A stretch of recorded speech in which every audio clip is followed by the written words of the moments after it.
नमस्कार दोस्तों, आज हम बात करेंगे जूलियस सीजर और क्लियोपेट्रा की, दो शक्तिशाली और प्रतिष्ठित व्यक्तियों की, जिनकी प्रेम कहानी इतिहास के पन्नों में अमर हो गई है। जूलियस सीजर और क्लियोपेट्रा एक अद्वितीय प्रेम कहानी।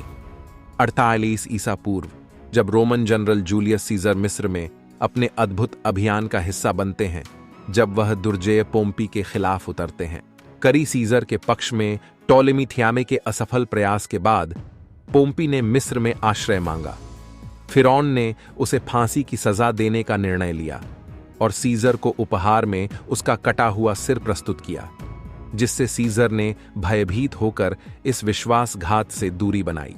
जैसे ही वह मिस्र में राजनीतिक परिदृश्य से जूझ रहा था, उसने एक ऐसी महिला के साथ एक घातक मुठभेड़ का सामना किया जो हमेशा के लिए उसके जीवन को बदल देगी। रहस्यमय और आकर्षक क्लियोपेट्रा।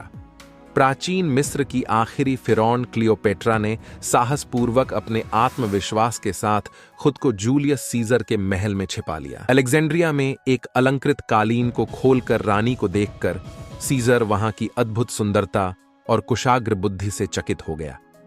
क्लियोपेट्रा एक अनौपचारिक रानी से बहुत अलग थी, एक शानदार रणनीतिकार और बहुभाषी व्यक्ति जो अपनी बुद्धि, आकर्षण और चालाकी के लिए प्रसिद्ध थी। वह अपनी स्वतंत्रता, प्रतिष्ठा और अनवादी नेतृत्व के लिए जानी जाती थी। जूलियस सीजर, जो विजेता, करिश्माई और शक्तिशाली नेता थे, ने कई लड़ाइयों में जीत हासिल की और धन जमा किया। पूरे रोमन साम्राज्य के बावजूद धन और प्रभाव के बारे में सीजर ने इस युवा रहस्यमय रानी के सामर्थ्य में अपने आप को पूरी तरह से खो दिया। उसके चुंबकीय आकर्षण का विरोध करने में असमर्थ प्रतीत हुआ, क्योंकि दोनों ने एक दूसरे के साथ बहुत समय बिताया और उनका पारस्परिक आकर्षण तीव्र हो गया।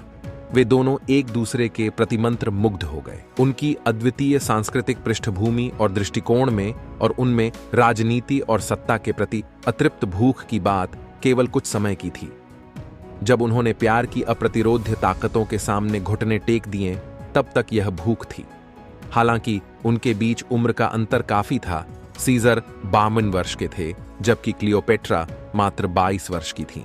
सीजर ने क्लियोपेट्रा को उसके सिंहासन को पुनः प्राप्त करने में सहायता की, जब उसे उसके अपने भाई टॉलेमी एन्नारी द्वारा अपदस्थ कर दिया गया था।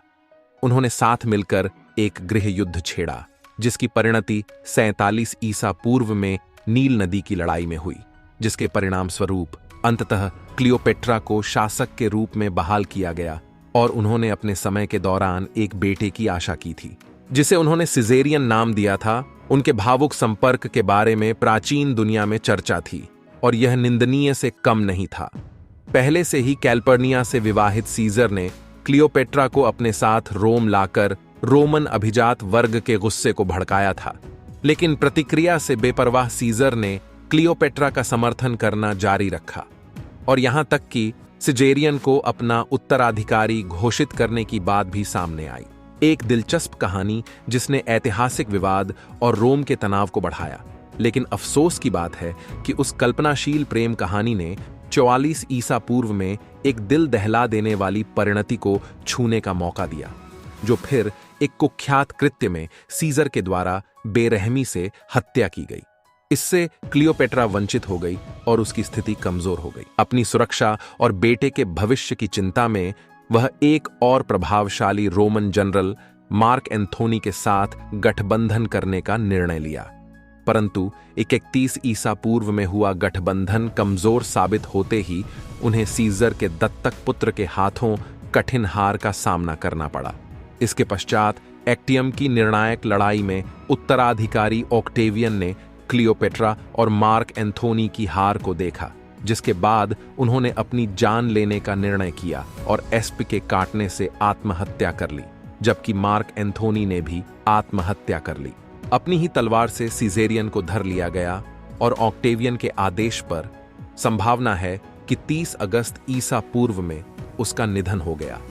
वह तब केवल 17 वर्ष का था, लेकिन जूलियस सीजर और क्लियोपेट्रा के विवादों के बावजूद इस प्रेम कहानी ने इतिहास के सबसे मनोरम और प्रतिष्ठित संबंधों में से एक का हिस्सा बना दिया।